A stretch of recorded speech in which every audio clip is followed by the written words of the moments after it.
Welcome to Your Wellness MD podcast. This is where family physician and wellness expert Dr. Daniela Steyn and her life coach sister JB share holistic solutions for your everyday health and wellness challenges.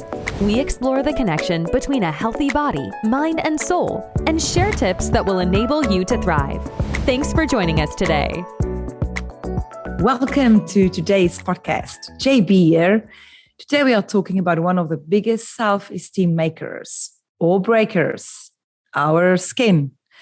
We all know those times where you do not want to leave the house as you do not want anyone to look at your skin. There were a few times over the past year where I was happy to wear a mask out in public, as it can be great to hide behind it. Hello from Dr. Daniela Steyn. Unhappiness about skin conditions is a very common issue that patients seek my help with. The good news is that there are so many things within your control that you can do to improve your skin. And I assume different people have different causes for their skin problems. Oh, for sure. It's so important to consult your physician to try to find the root cause of your skin condition. And there are so many different conditions. It could be acne, eczema, rosacea, dermatitis. I feel that most people have struggled with some form of acne in at least some stage of their life, mostly teenage years. I've also read, though, that more and more adults are reporting acne. I'd love to understand more about the causes of acne. Yeah, there are 6 main culprits that stand between most people and healthy skin. So the one is hormonal. And what's surprising to a lot of people is they anticipate it when they're teenagers, but find it very frustrating when they get hormonal acne later in life. And we can delve into that a little bit deeper later on. Then food sensitivities are often a cause of skin issues, stress, too much sugar or refined products in your diet, or not enough healthy fats in your diet, and the wrong beauty products can affect your skin as well. We all know about the hormonal acne, but I think we underestimate the impact of the other factors you just mentioned, such as stress, too much sugar, not enough water. Those things can be really bad for the skin. For sure. And when you see your physician regarding acne, one of the things they will do first is to investigate for hormonal causes, as that's the most common thing. So hormonal causes can happen at any age of your life. We see it very typically in teenage years, just because you have that group of hormones that include testosterone and other male hormones that gets secreted in both women and female, but it's more predominant during those phases. And then also, depending on your cycle, some women get it when they go through their menstrual period, because during your menstrual period, your levels of estrogen and progesterone are at their lowest.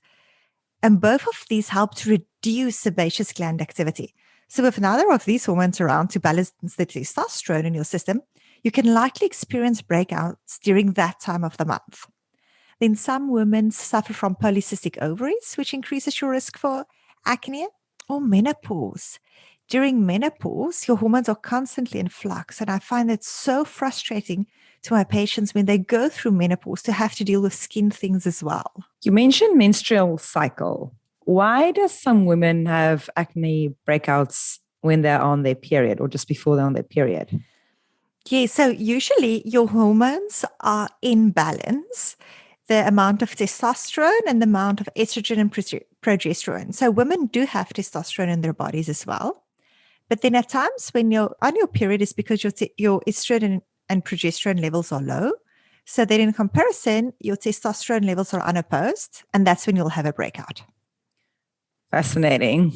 So another cause of hormonal acne is inflammation.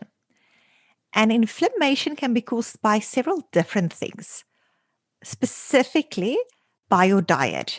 If you take too much foods in that's processed or fried foods, breads, potato chips, all these types of foods boost internal inflammation by providing excess linoleic acid in your body. Stress is something else that causes inflammation. So the inflammation caused by chronic stress has been shown in multiple studies to aggravate acne. This stress response boosts the production of certain hormones such as cortisol or corticotrophin-releasing hormone, which increases inflammation, and then that increases acne. And then there are things from the outside. Some of the beauty products you use could also cause acne. That's a lot. Let's hear about the solutions. What can we do to manage specifically hormonal acne? Okay, so for hormonal acne, what I find quite helpful just on meeting patients from the get-go is to see the influence of eliminating dairy from their diet. So to try to eliminate dairy for a month and see how things go. There's many evidence-based studies showing that dairy can be a trigger. The exact mechanism is unknown. Some people feel that it could be because of the growth hormones that cows get treated with. Something else can also be those natural growth hormones that naturally exist in cow's milk that can throw off your hormonal balance. And then other people believe it's kind of more a combination of those refined foods and sugars with the milk products that we get, because quite often we don't get whole milk. We often get it as part of a yogurt that has sugar in. So it can often be this combination that disrupt our insulin levels, and it can cause hormonal breakouts. Wow. So if you're regularly experiencing breakouts, it might be worthwhile experimenting with the removal of dairy to assess its effect on your skin. I've heard that many times, but dairy is such a big part of our Western diet that that's not an easy one. But if you persistently struggle with your skin, clearly that is something to consider. I found what's been helpful for my patients is to work with a health coach, because it could be other things as well, not only the dairy, but then also it could be that you still have dairy in your diet, even though you thought you eliminated it.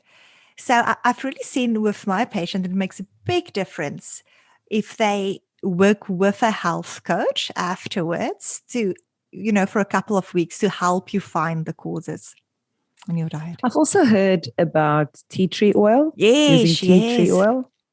Yes. So that's the best option when it comes to treating hormonal acne naturally. It does have a slower onset to start working, but there has been studies that shows as effective as traditional topical agents such as benzoyl peroxide, which I often prescribe in the clinic before I learned more about the benefits of this holistic medication. And now I advise tea tree oil in gel form because it's easier to apply onto the pimple, as oil would often run off the skin, but the gel you can put exactly onto the pimple and it won't touch the rest of your skin. I've heard about tea tree oil as well. Does that help? Oh, yes.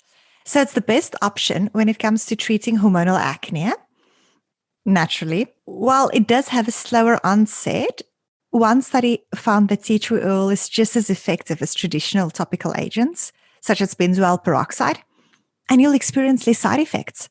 I sometimes advise to use tea tree oil in a gel form as it's easier to apply and you just drop onto each pimple and then that drop stays there. Okay, so we've got reducing milk products and using tea tree oil to eliminate acne. What else? A very big component is to balance the bacteria in your gut. So in your intestine, there's lots and lots and lots of bacteria. We call that your microbiome. They are good bacteria, and sometimes there's less good bacteria. So the more good bacteria you put into your gut, it helps them to prevent the overgrowth of bad bacteria. To do that, you can take a probiotic, which is often quite helpful.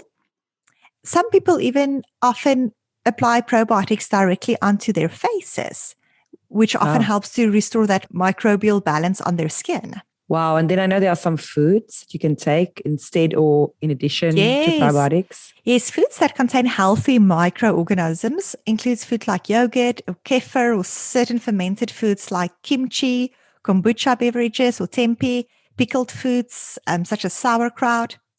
If you do choose to take supplements, make sure that your supplement contains both Lactobacillus acidophilus and Lactobacillus bifidobacterium. Blah, blah, blah, blah. That's quite a mouthful.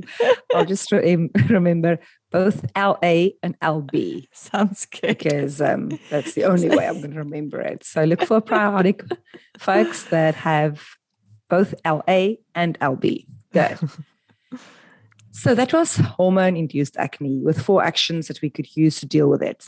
Growing up, to be honest, I wasn't aware of any of those actions, which brings us to the second evil Knievel that stands between us and healthy, beautiful skin. Food sensitivity. I mean, how big a deal is this really? I always had the mindset that I'm strong, I can eat everything, except for sugar and too many carbs, of course. But how big a deal is food sensitivity really? You know, when I went through university, I was in residence. And I was very lucky that I had good skin. But then when I went home on weekends, I would have a breakout. And that was the most fascinating thing to me because I knew that stress would influence it. And I was relaxed on weekends and very stressed out in med school. So it really took me some time to figure out. And then fascinatingly, when I learned during med school of the effect that gluten can have on your skin, I realized that in residency at university, I didn't eat any wheat or gluten.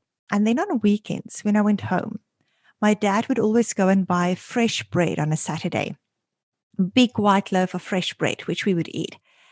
And 12 to 18 hours after that fresh white bread, I would always have breakout of acne around my mouth. So that was just so fascinating to me when I figured that out. And then as I learned, throughout working with patients and clients with acne, I realized how common this is. And then when we test for food sensitivities, we often test for celiac disease, and patients might not have celiac disease, but they can still have skin breakouts from gluten or from wheat. So the problem also with these food sensitivities is that it can cause a delayed hypersensitivity reaction. So you might have gluten or bread now, and your skin will look fine. And then only 2 or 3 days later, you have a breakout, which makes it so tricky, to really figure out what your trigger is. What would you say are the most commonly caused sensitivities that cause acne, if you think about which foods?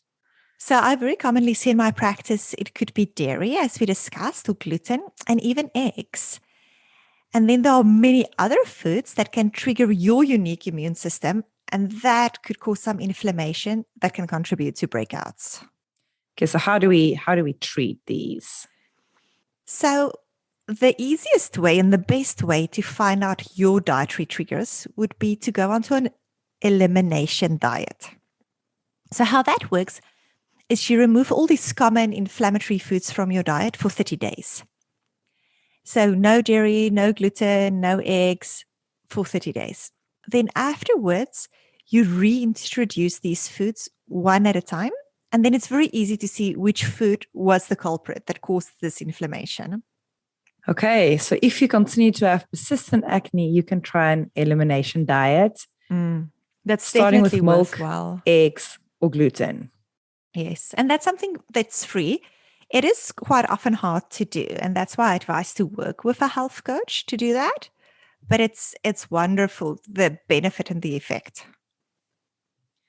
Thank you. Definitely something to consider. And then the next big bad guy standing between us and glorious skin, you said, is stress. Yes. So many people experience an exacerbation of their acne when they feel stressed out or under pressure. I see it when I work with high school kids before exams, and university before exams, or just generally work stress, life stress. People definitely notice an exacerbation. There's different reasons. One could be that chronic stress in your body makes your body break down a barrier in your gut lining, which allow foreign antigens and microorganisms and toxins to go into your bloodstream, which spurs inflammation. And another reason is that when you're stressed, your body releases cortisol in the hopes of bringing you back to equilibrium. But then high levels of cortisol can increase your likelihood of immune dysfunction, inflammation, and hormone imbalances. Well, we all experience stress from time to time, whether it's family stress, personal stress, work stress. What is your guidance to manage it? Yeah. So effective stress management it looks different to different people, but there's a couple of factors which I found very successful in my practice. And that's to include meditation into your daily routine, to include gratitude journaling. You can do deep breathing exercises, as we've discussed before, or a daily stretch routine. It can even be something as simple as just incorporating more walking, more movement into your routine, reading, painting, dancing, doing something you enjoy that really helps to break that stress cycle. Okay, great. So we've covered off on solution to treat hormonal acne, ways to deal with food sensitivity, and now stress. What's the next thing to know in our journey to glorious skin? To eat enough healthy fats. So that's something when we grew up, our mom cooked for us very strictly according to the food guide. So we had very minimal fat in our diets. But there is now abundant research showing that we need more fats in our diet. Specifically, we need some of the good fats. We needed the correct balance of omega-3 and omega-6 to help to produce our skin's natural oil barrier, to keep your skin hydrated, to ensure that systemic inflammation is kept in check. So what I often advise, rather than taking supplements, to make sure that you get those good fats from your diet. It comes in foods like walnuts or chia seeds, salmon, sardines, anchovies. I know not a lot of people are a fan of sardines or anchovies. You can eat pasture-raised eggs and flax seeds. Or if it is tricky, you can use a high-quality fish oil and as prescribed by your doctor. Okay, so get in those fats. You'd be happy to know that since the last podcast, I've started adding flaxseed oil to my oatmeal. Oh, fantastic. With berries in the morning. Good. Getting up earlier to get that done, to get to the high energy levels. And I will certainly start incorporating more walnuts and salmon. Yes. What's next? Yes. So we often find a big culprit is a diet that's too high in sugar. So sugar overfeed that bad bacteria in your gut that causes imbalance, which we call dysbiosis. And then that causes inflammation. Bad bacteria can overgrow, and that can exacerbate acne. So an easy way that you can implement at home is to switch out rice or pasta or cereal for other carbs that's more starchy vegetables and whole grains, that has a lower glycemic index, that are prebiotics rather than probiotics. These are prebiotic foods, and they help to promote and balance your gut microbiome, and they help to treat acne. Awesome. Then you also mentioned something that I've been waiting for about checking your beauty products. So tragically, our beauty routine are quite often the cause of a lot of our skin problems. So you can just imagine we're concerned about what we put in our body, but what you put directly on your skin is quite important. Some really rid your body of its natural oils, which causes your body to make more oil and worsens your acne. And then some products are just toxic. So what I advise my patients to do is to always check their products on the website for the Environmental Working Group's database. It is called Skin Deep. And there you can see safety ratings of all the products that you use. I know it can be pretty overwhelming because when you have acne, you go to the doctor, you ask for medicine, and the same goes for beauty products. I've only known about EWG for the last couple of years. And in the beginning, I did find it overwhelming, and it can be very overwhelming to reevaluate all your products at once. I always say less is better. Okay.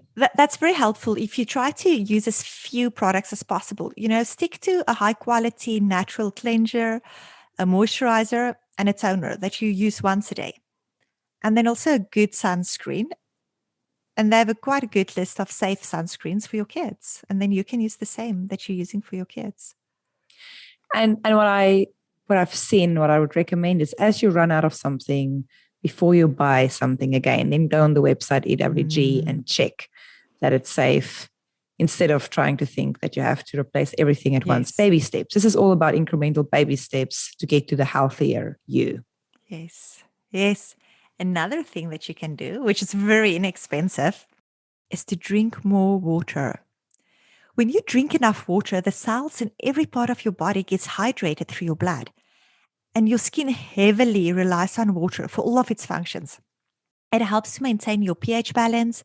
Water helps maintain a healthy gut, and it aids in proper digestion. It flushes away toxins throughout your gut, and it also increases the elasticity in your skin. And the final action for glowing skin, drum roll, in addition to drinking water, is getting those exercise shoes on.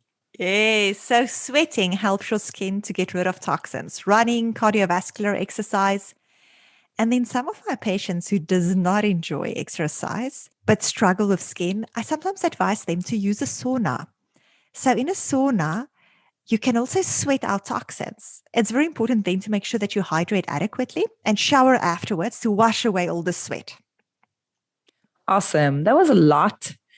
But you've equipped us with 4 ways to treat hormonal acne, as well as tips to deal with the other culprits that stand between us and beautiful skin.